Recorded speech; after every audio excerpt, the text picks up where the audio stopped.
الرجيم بسم الله الرحمن الرحيم وقضينا إلى بني إسرائيل في الكتاب لتفسدن في الأرض مرتين ولتعلن علوا كبيرا فإذا جاء وعد أولاهما بعثنا عليكم عبادا لنا أولي بأس شديد فجاسوا خلال الديار وكان وعدا مفعولا ثم رددنا لكم الكرة عليهم وأمددناكم بأموال وبنين وجعلناكم أكثر نفيرا إن أحسنتم أحسنتم لأنفسكم وإن أسأتم فلها فإذا جاء وعد الآخرة ليسوءوا وجوهكم وليدخلوا المسجد كما دخلوه أول مرة وليتكبروا ما علوا تكبيرا. ہم نے بنی اسرائیل کی طرف کتاب کے اندر پیشنگوئی کی کہ تم ضرور بالضرور زمین میں 2 مرتبہ فساد مچاؤ گے اور بڑا زور چلانے لگو گے. جب تم ایسا کرو گے تو اللہ تعالیٰ کی طرف تم پر عذاب کا کوڑا برسے گا اور جب ان دونوں میں سے پہلے کی میعاد آئے گی تو ہم تم پر ایسے بندوں کو مسلط کریں گے جو سخت جنگجو ہوں گے اور تمہارے علاقوں کے اندر گھروں میں داخل ہوں گے اور یہ ایسا وعدہ ہے جو پورا ہو کر رہے گا. پھر ہم نے دوبارہ تمہیں انہی کی طرف لوٹا دیا اور ہم نے تمہاری مدد کی مال اور اولاد کے ذریعے اور ہم نے تمہیں جم غفیر عطا کیا. اگر تم نیکی کرو گے تو اپنے ہی لیے کرو گے اور اگر تم برائی کرو گے تو اپنے لیے ہی کرو گے. پھر جب دوسری میعاد کا وقت آئے گا پھر ہم تم پر ایسے لوگوں کو مسلط کریں گے جو سخت جنگجو ہوں گے. وہ ایسے ہوں گے کہ تمہارے چہروں کو بگاڑ دیں گے اور مسجد میں داخل ہوں گے جیسے پہلی مرتبہ داخل ہوئے اور جس پر بھی ان کا بس چلے گا اس کا تباہ و برباد کر کے رکھ دیں گے. دیکھیے جو آیت کریمہ میں نے آپ لوگوں کے سامنے پڑھی ہے ان آیت کریمہ کے اندر تورات کے اندر بنی اسرائیل کے تعلق سے جو پیشن گوئیاں کی گئی قرآن کریم نے اس کو ذکر کیا کہ بنی اسرائیل کو 2 مرتبہ عروج ملے گا اور 2 مرتبہ زوال ملے گا. وہ زوال جو ملے گا ان کے اپنے فساد برپا کرنے کے سبب. ایک بات کہتا چلو کہ حضرت یعقوب علیہ السلام سے لے کر حضرت موسیٰ علیہ السلام تک حضرت یعقوب علیہ السلام کے 12 بیٹے تھے. وہ سب کے سب قوم کا درجہ رکھتے تھے لیکن جو ہی حضرت موسیٰ علیہ السلام کو نبوت ملی تو بنی اسرائیل کو امت کا درجہ مل گیا. 1400 سال تک حضرت عیسیٰ علیہ السلام سے پہلے وہ امت کے اندر شامل. ہوا یہ کہ حضرت موسیٰ علیہ السلام اب میں آیت کریمہ کے اندر جن چیزوں کا ذکر ہے اس کی تفصیل کی طرف چل رہا ہوں کہ حضرت موسیٰ علیہ السلام نے جب تورات آپ کو ملی تو بنی اسرائیل سے کہا کہ چلو اپنے آبا و اجداد کی سرزمین کو شرک سے اور بت پرستی سے پاک و صاف کرتے ہیں. آبا و اجداد کی زمین حضرت اسحاق علیہ السلام اور ابراہیم علیہ السلام اور بیت المقدس کی طرف یہاں پر اشارہ ہے کہ اس سرزمین کو پاک و صاف کرنا ہے. تو بنی اسرائیل نے جواب دیا فَاذْهَبْ أَنْتَ وَرَبُّكَ فَقَاتِلَا إِنَّا هَاهُنَا قَاعِدُونَ. اس کا ذکر قرآن کریم میں کہ موسیٰ تم جاؤ تمہارا رب جاؤ جا کر لڑو ہم یہیں بیٹھے رہے. حضرت موسیٰ علیہ السلام نے جب یہ بات سنی تو سخت بیزاری کا اظہار کیا. لا املک الا نفسی واخی. اللہ تعالیٰ کی طرف متوجہ ہوئے کہ اللہ میں جو ہے تو اپنی ذات کا اختیار رکھتا ہوں اور اپنے بھائی کا اختیار رکھتا ہوں. حضرت موسیٰ علیہ السلام کے بھائی جو نبی تھے حضرت ہارون علیہ السلام، اور ان کے ساتھ اور دو لوگ تھے، یوشع بن نون اور ایک صاحب تھے یوحنا۔ یہ چار لوگ جو ہے تو تیار تھے۔ باقی پوری قوم نے کیا کہا تھا، فَاذْهَبْ أَنْتَ وَرَبُّكَ فَقَاتِلَا إِنَّا هَاهُنَا قَاعِدُونَ۔ پھر اللہ تعالیٰ کی طرف متوجہ ہوئے حضرت موسیٰ علیہ السلام اور فرمایا فَافْرُقْ بَيْنِي وَبَيْنَ الْقَوْمِ الْفَاسِقِينَ، اللہ تعالیٰ میرے درمیان اور میری فاسق قوم کے درمیان تفرقہ ڈال دے، جدائی ڈال دے۔ اللہ تعالیٰ نے فرمایا نہیں، موسیٰ آپ کو انہی کے ساتھ رہنا۔ پھر 40 سال تک بنی اسرائیل وادی تیہ میں بھٹکتے رہے۔ ان کے ساتھ حضرت موسیٰ علیہ السلام بھی تھے، حضرت ہارون علیہ السلام بھی تھے۔ یہ 40 سال کی مدت جب ختم ہوئی تو حضرت موسیٰ علیہ السلام بھی رخصت ہو چکے تھے، حضرت ہارون علیہ السلام کا بھی انتقال ہو گیا تھا، اور وہ نسل جنہوں نے حضرت موسیٰ علیہ السلام سے اتنے سخت الفاظ کہے تھے جس کی وجہ سے اللہ نے ان کے اوپر عذاب نازل کیا، وہ تمام کی تمام نسل ختم ہو گئی، پھر ایک نئی نسل جو ہے تو وہاں پر پروان چڑھی۔ اور جب وہ نسل وہاں پر پروان چڑھی تو اب ان کی قیادت کس نے کی؟ حضرت یوشع بن نون۔ حضرت یوشع بن نون نے یہ کیا کہ ان کو لے کر بیت المقدس کی طرف گئے۔ وہاں پر تقریباً یہ 12 قبیلے پہنچے اور متحد ہونے کی بجائے تفرقہ کے اندر پڑے۔ نقصان یہ ہوا کہ وہاں پر بت پرستی تھی، انہوں نے بھی جو ہے بت پرستی کو اختیار کر لیا، انہوں نے بھی مشرکین کی عورتوں سے جو ہے نکاح کر لیے۔ اب اس کے اوپر اللہ تعالیٰ کی طرف سے عذاب یہ آیا کہ پھر یہ 300 سال تک مشرکین کے ہاتھوں سے بیت المقدس سے نکالے۔ 300 سال، پھر 300 سال کے بعد جب انہیں احساس ہوا، اور احساس ہونے کے بعد ان کے درمیان جو نبی تھے ان نبی سے انہوں نے درخواست کی کہ آپ ہمارے لیے ایک سردار، ایک بادشاہ متعین کر لیجئے جن کی قیادت کے اندر ہم جو ہے تو چل جائیں۔ تو وہ نبی نے حضرت طالوت کو جو ہے تو سردار مقرر کیا۔ قرآن میں اس کا بھی میں تفصیلی واقعات کی طرف نہیں جاؤں گا کیونکہ مجھے کافی طویل اور لمبا سفر کرنا ہے۔ تو حضرت طالوت کی قیادت کے اندر بنی اسرائیل نے جو ہے تو جنگ لڑی۔ اسی جنگ کے اندر حضرت داؤد علیہ السلام بھی تھے، اور جو بادشاہ مد مقابل میں تھا وہ جالوت تھا۔ حضرت داؤد علیہ السلام نے جالوت کو قتل کر دیا۔ پھر سلطنت کو سنبھالنے والے حضرت داؤد علیہ السلام وہ نبی تھے، اور آپ کو کتاب زبور ملی تھی۔ پھر داؤد علیہ السلام کے چلے جانے کے بعد آپ کے بیٹے حضرت سلیمان علیہ السلام نے سلطنت کو سنبھالا۔ حضرت سلیمان علیہ السلام کی سلطنت بہت وسیع ہے۔ آپ کی جو حکومت تھی وہ حکومت اتنی وسیع تھی کہ انسانوں کے ساتھ ساتھ جناتوں پر بھی آپ کو حکومت حاصل، پرندوں کی بولیاں آپ جانتے تھے۔ آپ کے دور بادشاہ سلطنت کے اندر آپ نے ہیکل سلیمانی جو آج بنی اسرائیل یہودی کہتے ہیں اس کو تعمیر کیا۔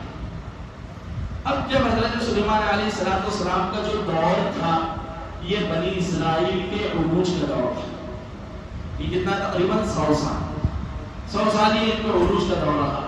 ہوا یہ کہ حضرت سلیمان علیہ السلام کے چلے جانے کے بعد ان کے اندر 2 گٹ بن گئے، تفرقہ کا یہ شکار ہو گئے، ایک شمال کی طرف چلا گیا اور ایک یہودا وہ وہیں پر جو ہے تو باقی۔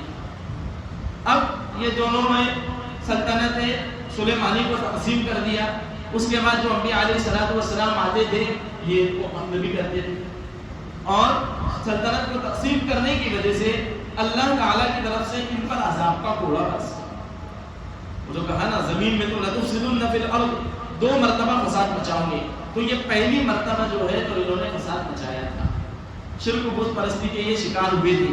انبیاء علیہ السلام کو انہوں نے قتل کیا تھا، کئی بنی اسرائیل کے انبیاء کو لوگوں نے قتل کیا۔ یہ کوئی معمولی قوم نے کہ جو ہے نا چھوٹے موٹے فسادات نہیں ہے۔ اس کا نقصان یہ ہوا کہ اشوریوں کے ہاتھوں سے شمال والوں کی پٹائی کی گئی، ان کا خاتمہ ہوا، اور یہاں پر یہودا جن کے ساتھ جو ہے تو قبیلہ آباد تھا، ان کے اوپر نبوکڈ نظر جو بابل کا بادشاہ تھا اس نے حملہ کیا اور ایک دن کے اندر 6 لاکھ یہودی قتل ہوئے. 6 لاکھ یہودیوں کو قیدی بنا کر وہ اپنے ساتھ میں لے گیا اور جو ہیکل سلیمانی حضرت سلیمان علیہ السلام نے تعمیر کیے تھے وہ ہیکل سلیمانی کو بھی اس نے تہس نہس کر دیا. یہ تھا پہلا ان کے اوپر عذاب کا کوڑا برسا جس کو قرآن نے کہا فَإِذَا جَاءَ وَعْدُ أُولَاهُمَا، جو پیشن گوئی دی گئی کہ تم فساد برپا کرو گے عذاب کا کوڑا برسائے گا. تو فَإِذَا جَاءَ وَعْدُ أُولَاهُمَا، ان دونوں میں سے جب پہلا وعدہ آیا، پہلے کی میعاد آ گئی، بَعَثْنَا عَلَيْكُمْ عِبَادًا لَنَا، ہم تم پر ایسے ہمارے بندوں کو مسلط کریں گے، اولی بأس شدید، جو سخت جنگجو ہوں گے، فجاسو خلال الدیار، تمہاری آبادیوں کے اندر، بستیوں کے اندر، گھروں میں داخل ہوں گے، وَكَانَ وَعْدًا مَفْعُولًا، اور یہ ایک اللہ کا جو وعدہ ہے وہ پورا ہو گیا.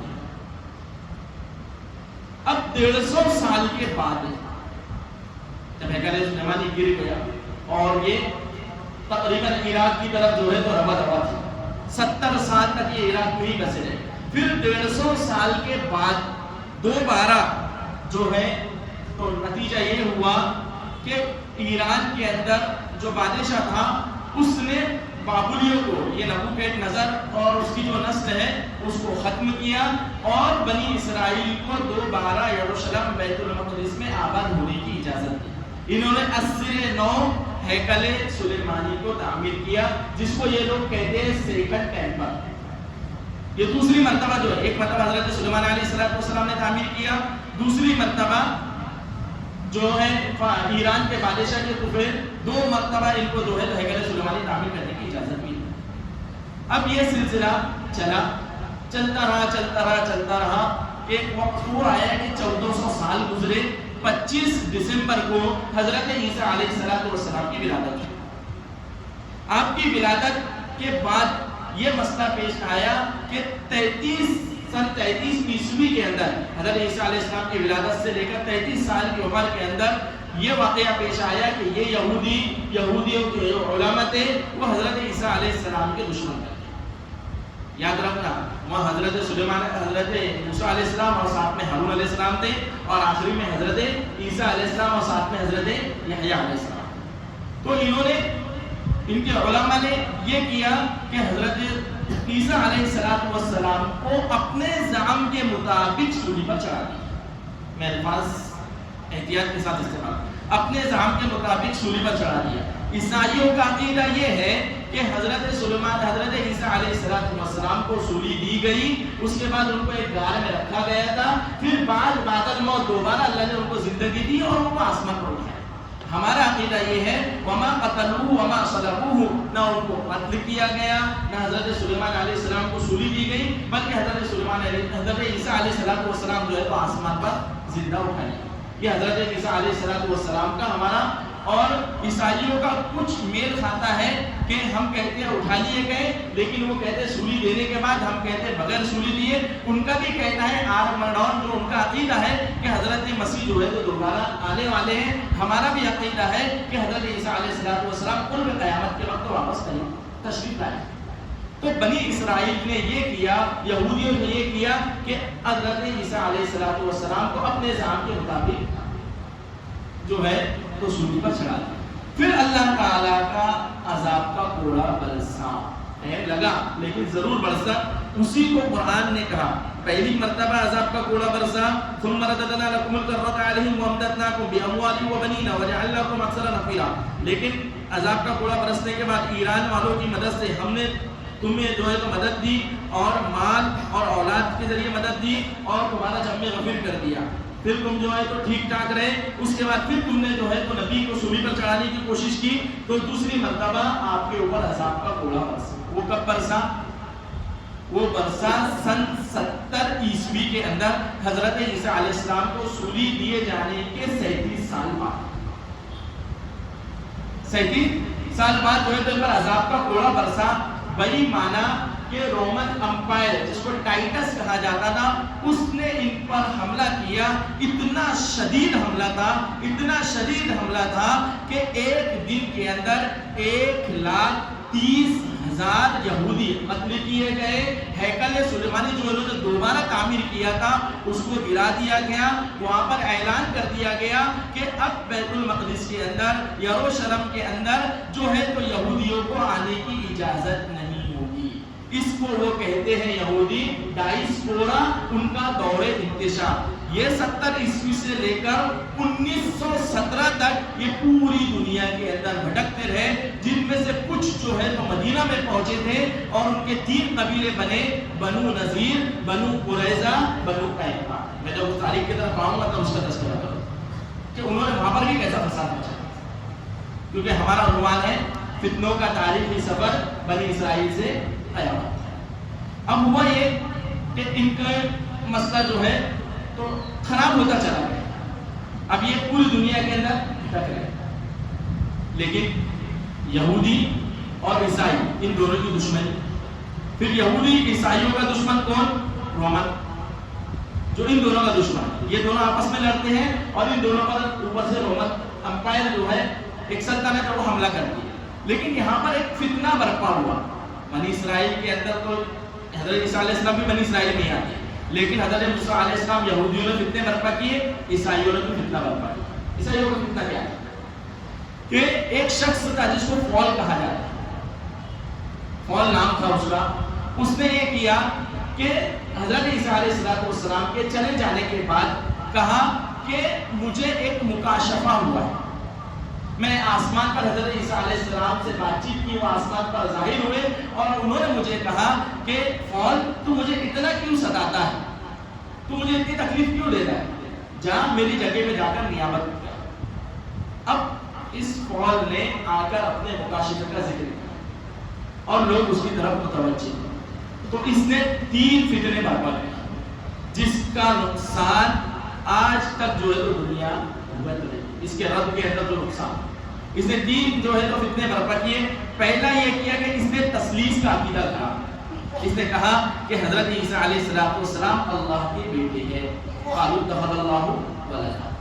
اور جب اس نے بیٹا بنا لیا تو ولد سلبی بیٹے کو کہتے ہیں اور سلبی بیٹے کا درجہ اصل کا درجہ ہوتا ہے. تو اس نے کہہ دیا کہ عیسیٰ علیہ السلام خدا ہے. دوسرا اللہ تعالیٰ بھی خدا ہے. تیسرا روح کو بھی اس نے خدا بنا لیا. یعنی تینوں بھی ایک ہی ہے، الگ نہیں ہے. 3 پلس 1 کوئی الگ نہیں. یہ تثلیث کا عقیدہ اس نے گھڑا کہ تینوں ایک ہی خدا ہے، جس کو کہا جاتا ہے ڈوگما. لیکن یہ بالکل عقل کے خلاف ہے. خدا 3 ہو سکتے ہیں، خدا ایک ہی ہوگا، یہ عقل تسلیم کرتی ہے. لیکن اس نے عقل کے خلاف جو ہے تو عقیدہ کرا. دوسرا یہ کہا کہ حضرت عیسیٰ علیہ السلام کو جو سولی دی گئی ہے وہ انتہائی ذلت آمیز سزا ہے. تو حضرت عیسیٰ علیہ السلام نے اپنی پوری قوم کی طرف سے ذلت کا گھوٹ پی لیا. یعنی اب ہم کچھ بھی گناہ کریں ہماری کوئی پکڑ ہونے والی نہیں ہے، کیونکہ ہمارا پورا گناہ کا جو اثر ہے، جو ہم کو سزا ملنے والی وہ حضرت عیسیٰ علیہ السلام برداشت. تو اس نے یہ کفارے کا جو ہے تو عقیدہ کرا. تیسرا اس نے بائبل کو ختم کیا. وہ کیوں ختم کیا؟ اس لیے کہ اس کے اندر یہ ملتا ہے کہ بنی اسرائیل اپنے بچے کا جھوٹا کتے کو نہیں ڈالتا. اس کی حقیقت سے تو سمجھ میں آتا کوئی واقفیت نہیں ہے، لیکن اس نے تو بائبل کے اندر، انجیل کے اندر یہ چیز لکھی ہوئی ہے، یہ کہا جاتا ہے، لیکن اس کے اندر جو ہے تو تحریف ہوئی ہے. ہمیں اور آپ کو سب معلوم کہ بنی اسرائیل اپنے بچے کا جھوٹا جو ہے تو کس کو نہیں ڈالتا؟ کتے کو نہیں ڈالا. کتے سے مراد ان کا اشارہ ہے کہ حضرت عیسیٰ علیہ السلام کے ماننے والوں کے علاوہ لوگ، یعنی انجیل کی تعلیمات، اس کی دعوت عیسائیوں کے علاوہ دوسروں کو دے سکتے ہیں. لیکن ظاہر سی بات ہے کہ اس کی تمنا تو یہ تھی کہ یہ جو فولزم ہے جس کی بنیاد میں نے ڈالا ہوں مسیحیت سے ہٹ کر، عیسیٰ علیہ السلام کی انجیل سے ہٹ کر، تو یہ پوری دنیا کے اندر پھیلے. تو اس نے یہ کہا کہ بائبل کو جو ہے تو ہمیں پڑھنے کی ضرورت نہیں ہے. ہمیں اگر کسی بھی مسئلے کی ضرورت آئے تو ہم اپنے علماء سے رجوع کریں. اس نے پوپ کا جو ہے تو نظم جاری کیا اور اسی کو جو ہے تو قرآن نے کہا اتخذوا احبارهم ورهبانهم اربابا من دون اللہ. تو انہوں نے کتاب کو چھوڑ دیا اور اپنے علماء کو ہی جو ہے تو خدا سمجھ بیٹھے.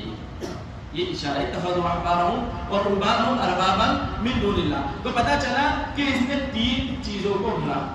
اب اس نے تو یہ چیز کی بنیاد ڈال دی. 300 سال تک تقریباً 300 سال تک یہودی عیسائی آپس میں لڑتے رہے اور ادھر جو ہے رومی بادشاہ ان لوگوں پر حملہ کرتا رہا. لیکن ایک معجزہ یہ ہو گیا کہ جب اس نے دیکھا رومی بادشاہ نے کہ اتنی سہولت اس کے اندر ہے, لوگ اسی مذہب کی طرف بھاگ رہے ہیں, اور حضرت عیسیٰ علیہ السلام کے جو حواری تھے ان کے ماننے والے شاذ و نادر رہ گئے, کیونکہ شاذ و نادر رہنے والے کیونکہ سہولت ادھر نہیں ادھر, سب کی طرف بھاگنے لگے.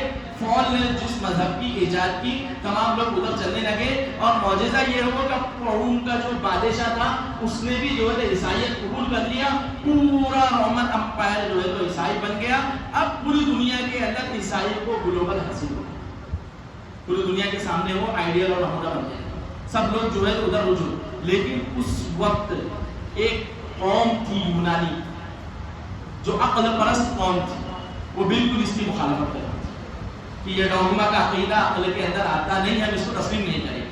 لیکن ظاہر سی بات ہے کہ اتنا بڑا امپائر انہوں نے کھڑا کر دیا, اب مخالفت کرنے والوں کی جرأت کیسے ہوگی؟ تو لہذا انہوں نے جو بھی مخالفت کرتا یونانی اس کے لیے سخت سے سخت قانون بنائے, سخت سے سخت سزائیں متعین کی. گویا کہ یونانی حضرات جو ہے تو ظلم کا شکار تھے. یہ پورا معاملہ چلا 600 سال تک. حضرت عیسیٰ علیہ السلام کے چلے جانے کے 600 سال بعد تک یہ معاملہ چلتا رہا. یونانی جو ہے تو ظلم کے شکار ہوتے رہے. پھر معاملہ آیا 571 عیسوی. اس کے اندر میرے اور آپ کے آقا تاجدار مدینہ محمد رسول اللہ صلی اللہ علیہ وسلم کی ولادت بسعادت ہوئی. 571 عیسوی اب آپ کی ولادت ہوئی, اور ولادت کے 40 برس بعد آپ کو نبوت ملی. سن 609 عیسوی کے اندر ہمارے نبی کو کیا ملی؟ نبوت ملی. نبوت ملنے کے بعد اب یہ جو 3 قبیلے جن کا میں نے اشارہ کیا تھا, جو ڈائسپورا جن کا دور انتشار یہ بھٹک کر مدینہ کی طرف آئے تھے, بنو نذیر, بنو قریظہ, بنو قینقاع, یہ وہاں سے قریش کو بھڑکاتے تھے. اگر یہ واقعتاً نبی ہے تو ان سے پوچھو ذوالقرنین کون ہے, ان سے پوچھو اصحاب کہف کون ہے, ان سے پوچھو روح کا کیا مطلب ہے. یہ وہاں سے سازشیں کرتے تھے. پھر اس کے بعد اللہ کے نبی صلی اللہ علیہ وسلم ہجرت کر کے مدینہ پہنچے تو مدینہ کے اندر سے سازشیں کرتے کہ قریش مکہ تم حملہ کرو, ہم ادھر سے تم کو سپورٹ کریں, ہم تم کو ادھر سے تم حملہ تو کرو. لیکن ظاہر سی بات ہے کہ یہ دیوار کے پیچھے سے چھپ کر جو ہے تو حملہ کرنے والی قوم ہے, یہ سامنے آ کر حملہ نہیں کرتی. اسی لیے انہوں نے جو ہے تو اپنے احاطے کے اندر آئرن ڈوم سسٹم کا جو ہے تو بنیاد ڈالی. یہ سامنے آ کر حملہ کرنے کی ان کی ہمت نہیں ہے. تو قریش مکہ تو وہ تھے کہ وہ غزوہ احد کے اندر سامنے ہیں, لیکن ان کے سامنے آنے کی ہمت ہوتی تھی نہیں. یا تو قلعوں میں چھپ جاتے رہے, یا تو قلعوں کی فصیلیں جو ہیں تو یہ بڑی کرتے تھے. اب مسئلہ یہ ہوا کہ اللہ کے نبی صلی اللہ علیہ وسلم نے جب غزوہ احد کی تو دیکھا کہ یہ یہودی مسلسل خیانت کر رہے ہیں. ان کے ساتھ عہد کیا گیا تھا میثاق مدینہ, لیکن ولا تزال تتبع علی خائنۃ, مسلسل خیانت کرتے تھے, مسلسل دھوکہ دیتے تھے. اس کا نتیجہ یہ ہوا کہ غزوہ بدر کے اندر بنو قینقاع کو باہر نکالا, پھر غزوہ احد ہوئی تو بنو قریظہ کو باہر نکالا, پھر اس کے بعد بنو نذیر کو باہر نکالا, پھر اس کے بعد غزوہ احزاب ہوئی تو پھر بنو قریظہ کو باہر نکالا. یہ تینوں قبیلوں کو جو ہے تو مدینے سے اللہ کے نبی صلی اللہ علیہ وسلم نے کہا. پھر اس کے بعد میں آؤں گا اپنا یونانیوں پر ابھی ظلم ہو رہا ہے ادھر اللہ کے نبی صلی اللہ علیہ وسلم کی ولادت ہوئی, آپ کو نبوت ملی. نبوت کے بعد جو ہے تو غزوہ احد ہوا, غزوہ بدر ہوا, غزوہ احد ہوا, اور دیگر جو ہے تو غزوات کا سلسلہ یہاں پر جاری ہے. ایک وقت وہ آیا کہ فتح مکہ بھی ہو گیا. پھر اس کے بعد اللہ کے نبی صلی اللہ علیہ وسلم دنیا سے رخصت ہوئے. حضرت ابوبکر صدیق رضی اللہ تعالیٰ نے خلافت کی باغدور سنبھالی. حضرت ابوبکر صدیق رضی اللہ تعالیٰ عنہ کے بعد سیدنا حضرت عمر فاروق رضی اللہ تعالیٰ نے خلافت کی باغدور سنبھالی. پھر اب جو ہے تو ادھر جو ظلم ہو رہا تھا یونانیوں پر, ان کو ایک اطمینان, ایک امید کی کرن نظر آئی سیدنا عمر فاروق رضی اللہ تعالیٰ عنہ کے دور میں. آپ کا دور خلافت وہ دور خلافت گزرا ہے جس کے اندر یروشلم یعنی بیت المقدس فتح. کیسے؟ حضرت عبیدہ بن جراح رضی اللہ تعالیٰ جو ہے تو سپہ سالار قلعے کا محاصرہ کیے ہوئے, کس کے؟ عیسائیوں. لیکن قلعہ فتح ہو رہا تھا, بہت کوششیں کی. پھر اس کے بعد ان کے جو درویش تھے, ان کے جو علماء تھے, وہ قلعوں کی فصیلوں کے اوپر آئے اور انہوں نے پورے لشکر کا معائنہ کیا اور کہا کہ ہم کو تمہارے اندر وہ درویش صفت آدمی نظر نہیں آتا جس کے ذریعے سے یہ قلعہ فتح ہونے والا ہے. تم کتنی بھی کوشش کرو یہ قلعہ تم سے فتح نہیں ہے. ابو عبیدہ بن جراح رضی اللہ تعالی عنہ کا دماغ فوراً گیا کہ درویش تو مدینہ کے اندر بیٹھا ہوا. آپ نے فوراً جو ہے تو پیغام بھیجا کہ حضرت عمر فاروق رضی اللہ تعالی عنہ کو کہ حضور آپ تشریف لائیے, جو ہے تو بیت المقدس فتح ہو جائے گا. حضرت عمر فاروق رضی اللہ تعالی عنہ اپنے غلام کے ساتھ جو ہے تو نکلے. ایک مرتبہ غلام کی باری آتی, وہ سواری پر سوار ہوتا, حضرت عمر رضی اللہ تعالی عنہ لگام پکڑتے. پھر حضرت عمر رضی اللہ تعالیٰ عنہ بیٹھتے, آپ کی باری ہوتی, غلام جو ہے تو لگام کو پکڑتا. ایسا کرتے کرتے وہ بیت المقدس کے قریب پہنچے. بیٹھنے کی باری تھی غلام کی اور لگام پکڑنے کی باری تھی حضرت عمر رضی اللہ تعالیٰ عنہ کی. غلام نے کہا کہ حضرت آپ جو ہے تو میری باری لے لیجیے, لیکن آپ نے کہا الدور دور, باری ہے, آپ جو ہے تو سوار رہیے, میں لگام پکڑتے ہوئے اندر داخل. جب اندر داخل ہوئے تو سپہ سالار ابو عبیدہ بن جراح اور دیگر صحابہ حضرت عمر فاروق رضی اللہ تعالیٰ کے پاس آئے اور کہا کہ حضرت یہ بڑے ثقافت پسند لوگ ہیں اور بڑے ڈسپلن والے لوگ ہیں, ہم چاہتے ہیں کہ آپ اپنا حلیہ درست کریں. حضرت عمر فاروق رضی اللہ تعالیٰ نے جو جملہ کہا ہمارے اور آپ کی زندگی کی وہ ترجمانی کرتا ہے کہ ہم کس نہج پر چل رہے. اور حضرت عمر فاروق رضی اللہ تعالیٰ نے کیا جملہ کہا تھا, نحن اعزنا اللہ فی الاسلام, کہ ہم کو جو عزت ملی ہے اسلام میں ملی ہے, کپڑوں نے ہم کو عزت نہیں دی ہے. بال چھوٹے رکھنا, اوپر کے بال بڑے رکھنا جو اسلام کے خلاف ہے, اس میں ہم کو عزت نہیں ہے. داڑیاں کاٹنا اس کے اندر ہماری عزت نہیں ہے. ہمارا لباس شریعت سے ہٹ کر اس کے اندر ہماری عزت نہیں ہے. عزت اگر تلاش کرنا ہے تو ہمیں اسلام میں تلاش کرنا پڑے. آج ہم نے عزت کھوئی ہے اسلام کو چھوڑ کر. کس کو چھوڑا؟ اسلام کو چھوڑا, اس لیے آج ہم ذلیل و خوار. خیر حضرت عمر فاروق رضی اللہ تعالیٰ بڑے جذبات سے وہ جملہ کہا تھا کہ ایسا روب تعلیم ہوا کہ کسی نے دوبارہ کوئی اللہ حضرت عمر فاروق رضی اللہ تعالیٰ کے سامنے زبان دراز نہیں کی. سب خاموش ہو گئے. وہ علماء آئے اور انہوں نے دیکھا کہ ہاں ان کے اندر وہ علامتیں پائی جاتی ہے. بغیر جنگ کیے پورا بیت المقدس حضرت عمر فاروق رضی اللہ تعالیٰ کے حوالے کر. اب یہاں پر مسئلہ یہ ہوا کہ ابھی بیت المقدس میں عبادت کون کرتے تھے؟ عیسائی. لیکن آپ نے اجازت دے دی کہ یہودی بھی جو ہے عبادت کرنے آ سکتے ہیں. عیسائیوں نے شرط رکھی کہ اس شرط کے ساتھ اجازت دیجئے کہ یہاں پہ بچ نہیں سکتے. آج بھی حضرت عمر فاروق رضی اللہ تعالیٰ کا وہ خط موجود ہے کہ آپ جو ہے یہاں پر بچ سکتے نہیں ہے. جب ان کو یہ کہا گیا تو حضرت عمر فاروق رضی اللہ تعالیٰ نے ان کی یہ بات تسلیم کر لی اور آپ جو ہے تو واپس. تو یہ دور آیا. اب اس دور کے اندر یونانیوں کو امید لگی تھی اور وہ عرب کنٹری کی طرف جو ہے تو مڈل ایسٹ کی طرف رجوع کر رہے تھے. بڑے بڑے سائنسداں جو ہے تو ادھر ہی پیدا ہو مڈل ایسٹ کی طرف.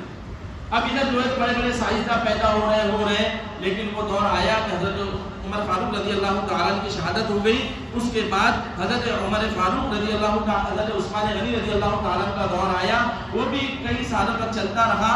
لیکن اب یہودیوں کو جو ہے تو مسلمانوں کے اندر فتنہ برپا کرنے کا ایک تار مل گیا, ایک راستہ مل گیا. وہ راستہ نہ حضرت ابو بکر صدیق رضی اللہ تعالیٰ کی خلافت میں نظر آیا, نہ حضرت عمر رضی اللہ تعالیٰ کی خلافت میں. وہ راستہ کیا تھا کہ حضرت عثمان غنی رضی اللہ تعالیٰ تھے بنو امیہ سے, اور حضرت علی رضی اللہ تعالیٰ تھے بنو ہاشم سے, اور ان کی پرانی چپکلش تھی اللہ کے نبی صلی اللہ علیہ وسلم کی ولادت سے پہلے کہ حجاج اکرام جب وہاں آتے تھے تو یہ لوگ ان کی خدمت کے اندر جو ہے تو مسابقت کرتے تھے کہ ہم زیادہ خدمت کریں. تو اس چپکلش کو جو ہے تو ان یہودیوں نے تازہ کیا, اور عبداللہ ابن سبا نامی شخص ہے, اس نے یہ کیا کہ وہ کوفہ کے گورنر کے پاس, پورا گورنر کے پاس جاتا اور جا کر یہ کہتا کہ دیکھو حضرت عثمان بنو امیہ سے اور حضرت علی بنو ہاشم سے ہے, تو خلافت بنو ہاشم کو ملنا چاہیے. بنو امیہ کیونکہ بنو ہاشم تو اللہ کے نبی کا خاندان ہے. یہ جو ہے اس نے فتنہ چلایا. اس فتنے کا نقصان یہ ہوا کہ جس کے نتیجے میں حضرت عثمان غنی رضی اللہ تعالیٰ کی شہادت ہوئی, اور اتنا بڑا کھنجر جو ہے خنجر مسلمانوں کے اسلام کے سینے میں گھوپا گیا کہ جب سے لے کر ابھی تک اس کا خون رس رہا ہے، اسی وقت سے شیعان علی اور شیعان عثمانی، یعنی شیعہ اور سنی کی بنیاد، یہ ہے یہودیوں کی تاریخ، یہ ہے وہ فتیل لوگ کہ انہوں نے اس وقت فتنہ برپا کیا شیعان علی شیعہ، پھر اس کے بعد حضرت عثمان رضی اللہ تعالیٰ کے دور خلافت گزرا، پھر حضرت علی رضی اللہ تعالیٰ کا دور خلافت گزرا، پھر اس کے بعد دور آیا حضرت حسن رضی اللہ تعالیٰ کے 6 مہینے، اس کے بعد وہاں تک جو خلافت چلی وہ خلافت راشدہ، پھر خلافت راشدہ کے بعد آیا ملوکیت کا دور بنو امیہ کی، خلافت بنو امیہ قائم، پھر خلافت بنو امیہ کے اندر کی جو ہے تو میں واقعہ کربلا پر بڑے فتنے رونما ہوں، پھر اس کے بعد بنو امیہ کے بعد نمبر آیا بنو امیہ کے بعد بنو عباس کے بعد خلافت عثمانیہ جو سن 1923 کے اندر جو ہے تو ختم، خلافت عثمانیہ جو ترکوں کی خلافت تھی سن 1923 کے اندر اس کا کیا ہو گیا، خاتمہ ہو گیا۔ اب اس دوران خلافت بنو امیہ ان لوگوں کے دوران یہ ہوا کہ طارق ابن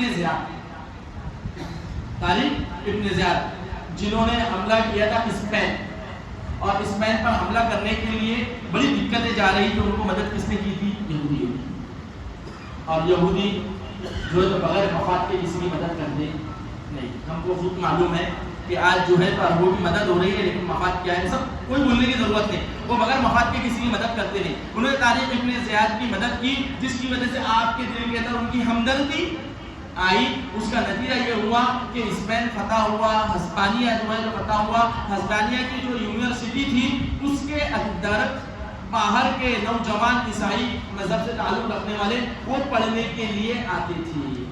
اب مسئلہ کیا تھا کہ یہودی اور عیسائیوں کی جنگ چل رہی ہے نا، آپس میں ایک دوسرے کی جنگ تھی نہیں، لیکن انہوں نے وہاں پر نوجوان جو کالج کے اندر آتے تھے ان کے ذہنوں کو بدلا اور وہاں پر بھی عیسائیوں کو 2 ٹکڑوں میں بانٹ دیا،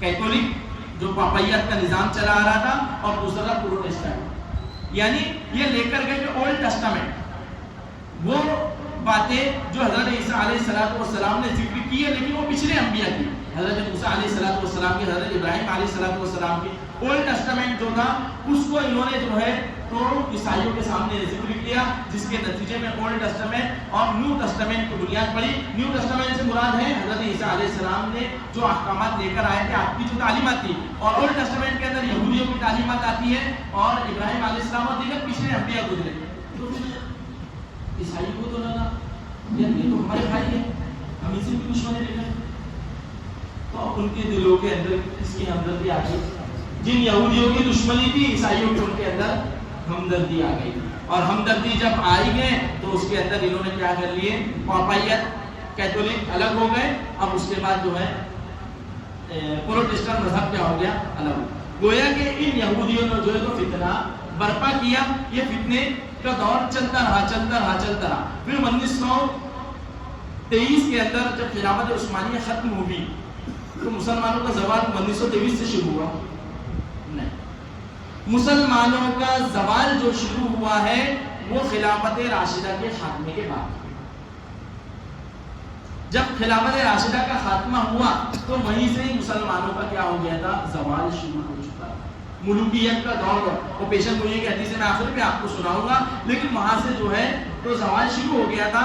اب ہمیں یہ دیکھنا ہے پوری دنیا کے اندر، ہم کو مت دیکھو ہندوستان میں، پوری دنیا کے اندر جہاں بھی مسلمان ہیں تو نظر دوڑائے تو پتہ چلتا ہے کہ جو آیت کریمہ یہودیوں کے لیے اتری تھی اس کے مصداق کہ آج مسلمان بن چکا ہے، ضربت علیہم الذلۃ والمسکنۃ وباءوا بغضب من اللہ، کہ اللہ تبارک و تعالی نے ان کے اوپر ذلت اور مسکنت کو ٹھوک دیا۔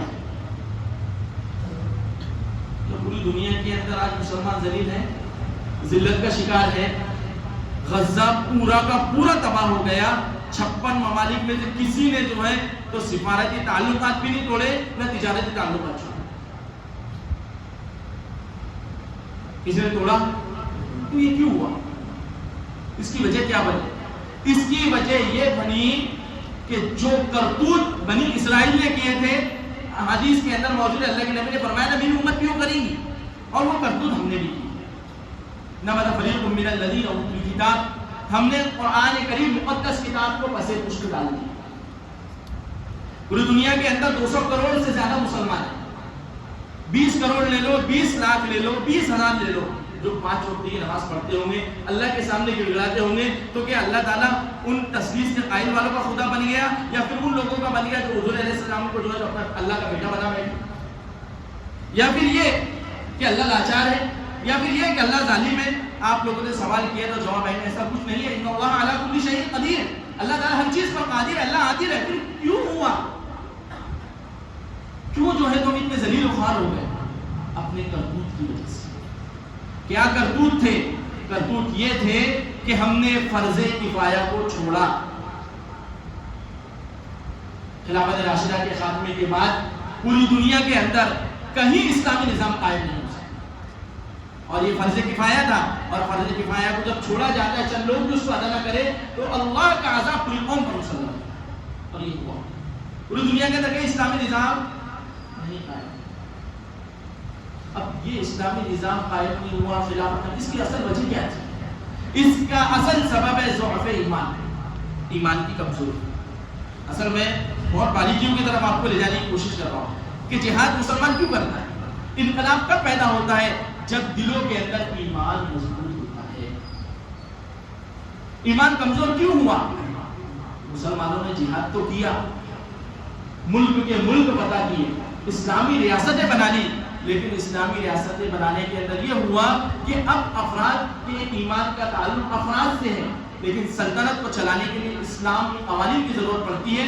تو تمام سلطنت کو چلانے والے حضرات کی نگاہ اسلام کی طرف تھی, لیکن افراد کے ایمان کی طرف بڑھی.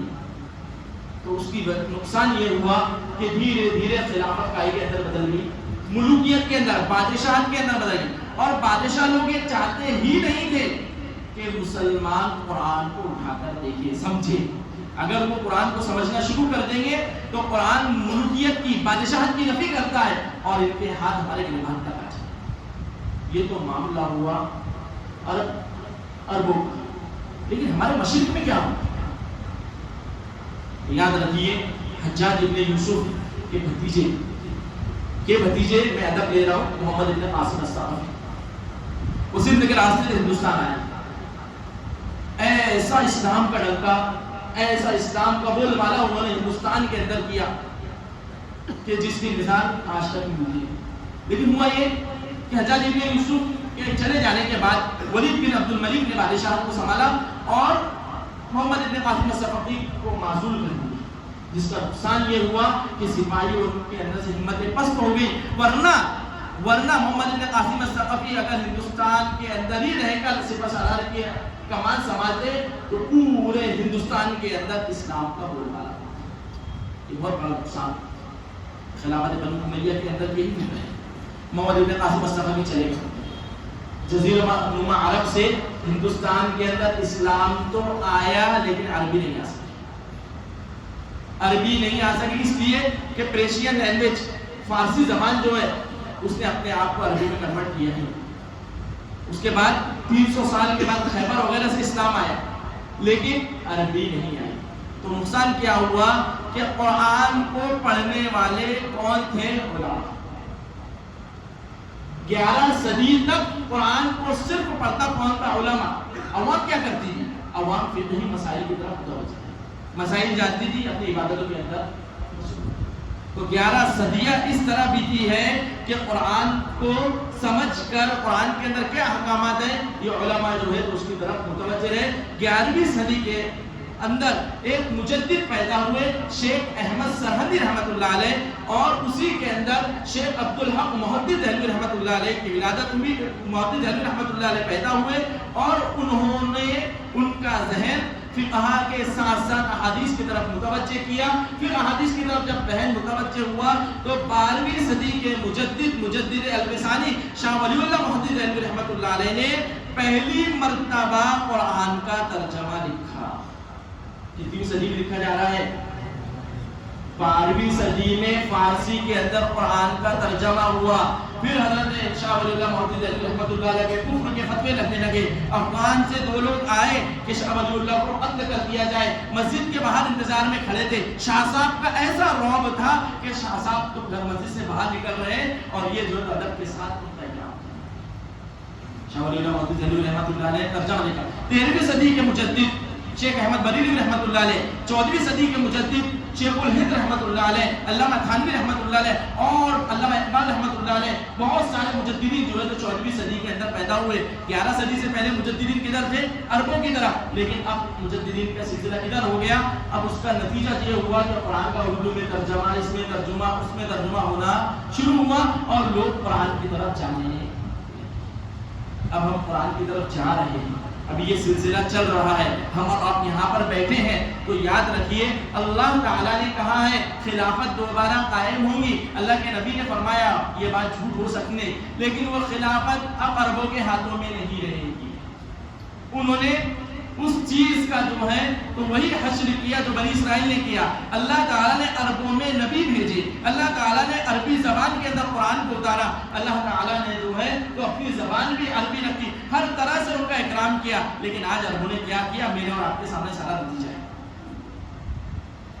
تو خلافت کی طرف قائم ہوگی, خلافت کی طرف مشرق کی طرف, ہند کی طرف اور وغیرہ ممالک کا. میں نام کسی مصلحت کے تحت لینا نہیں چاہ رہا ہوں, لیکن ادھر ہی جو ہے تو خلافت ہے. لیکن خلافت کیسے قائم ہو جائیں گی؟ تو اللہ تعالیٰ نے جو وعدے کی ہے قرآن کے اندر, ان وعدوں کی طرف ہمیں آنا پڑے گا, اور ان وعدوں کو صحابہ نے پورا کر کے دکھایا. اللہ نے خلافت قائم. وعد اللہ الذین آمنوا منکم وعملوا الصالحات, کہ تم اگر ایمان اور عمل صالحہ کا ادا کر دو گے تو اللہ کے 3 وعدے ہیں. لا یستخلفنہم فی الارض, اللہ تمہیں خلافت عطا کرے گا. وَلَا يُمَكِّنَنَّ لَهُمْ دِينَهُمُ الَّذِي ارْتَضَىٰ لَهُمْ, اللہ تبارک و تعالیٰ اسلام کو غلبہ دے گا. اس کے بعد وَلَا يُمَكِّنَنَّ لَهُمْ دِينَهُمُ الَّذِي ارْتَضَىٰ لَهُمْ وَلَا يُبَدِّلَنَّهُمْ مِن بَعْدِ خَوْفِهِمْ أَمْنًا, خوف کو جو ہے تو امن کے اندر بدل دے گا. اور یہ ہوا کہ جب غزوہ احزاب چل رہی تھی, صحابہ اکرام رضوان اللہ علیہ اجمعین کے زمان سے نکل رہا تھا, نحن الذین بایعوا محمدا علی الجہاد ما بقینا ابدا, کہ ہم محمد رسول اللہ صلی اللہ علیہ وسلم کے ہاتھ پر بیعت کرتے ہیں جہاد کی جب تک کہ جان میں جان پاتے ہیں. یہ بیعت ہوئی. اس کے بعد غزوہ احزاب کے بعد صلح حدیبیہ کے بعد سن 7 ہجری کے اندر جو ہے تو خیبر فتح ہوا, سن 8 ہجری کے اندر مکہ فتح ہوا, اور 9 ہجری کے اندر جو ہے تو پورے کفر اور شرک کی جو ہے تو مکہ سے صفائی ہو گئی, اور نتیجہ یہ نکلا کہ پوری دنیا کے اندر تیزی سے خلافت کا بول بالا. لیکن کب تک؟ جب تک کہ ایمان اور عمل صالحہ پر ہم قائم رہیں. اور ایمان مضبوط کہاں سے ہوگا؟ قرآن سے. ہاں اگر نافرمانی کرو گے تو اللہ نے صحابہ کے بعد جو سب سے مقدس جماعت ہے اس کو بھی نہیں چھوڑا. وَلَقَدْ صَدَقَكُمُ اللَّهُ وَعْدَهُ إِذْ تَحُسُّونَهُم بِإِذْنِهِ حَتَّىٰ إِذَا فَشِلْتُمْ وَتَنَازَعْتُمْ. تم اللہ سے شکوہ کر رہے ہو, صحابہ اکرام کی طرف متوجہ, غزوہ احد کا اشارہ ہے. تم اللہ سے شکوہ کر رہے ہو, اللہ نے تو اپنا وعدہ سچ کر کے دکھایا. شروعات میں تم کو ان کو گاجر مولی کی طرح کاٹ رہے ہیں, تم نے ڈسپلن کو توڑا, تم سے نافرمانی ہوئی, تم نے اللہ کے نبی صلی اللہ علیہ وسلم کی حکم عملی کی, تو اللہ تعالیٰ نے اس شکست اس فتح کو شکست کے اندر کر دیا. تو فتح قائم تبدیل ہو گئی. لہذا اگر ہم اس طرف جانا چاہتے ہیں تو اس طرف والے اعمال ہمیں کرنا پڑے گی. وہ کہاں سے ملے گا؟ یاد رکھیے کہ عربوں نے حضرت عمر فاروق رضی اللہ تعالیٰ کی خلافت میں بیت المقدس کو فتح کیا. پھر صلیبی جنگوں کے اندر عربوں کے ہاتھ سے بیت المقدس نکل گئے. پھر اس کے بعد پرخون صلاح الدین ایوبی رحمۃ اللہ علیہ کے ہاتھوں یروشلم فتح ہوا, اور آج عربوں کے ہاتھ سے یروشلم نکل چکا. خلافت کیسے قائم ہو جائے گا؟ مایوس کن حالات سے پوری دنیا کے مسلمان دو چار ہیں, کوئی امید کی کرن بھی نظر آتی.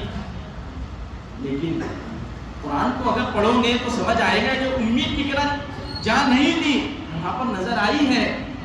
نبوکیت نظر نے حضرت عیسیٰ علیہ السلام سے پہلے جب ہیکل سلیمانی کو گرایا تھا تو حضرت عزیر علیہ السلام کا گزر جب وہاں سے ہوا تو آپ نے کہا وہی اخاویت علی عروشیہ ان یحیی ہذہ اللہ بعد موتہا. یہ تو کوئی متنفس نہیں ہے, یہاں ایک دو اینٹیں بھی سلامت نہیں ہے.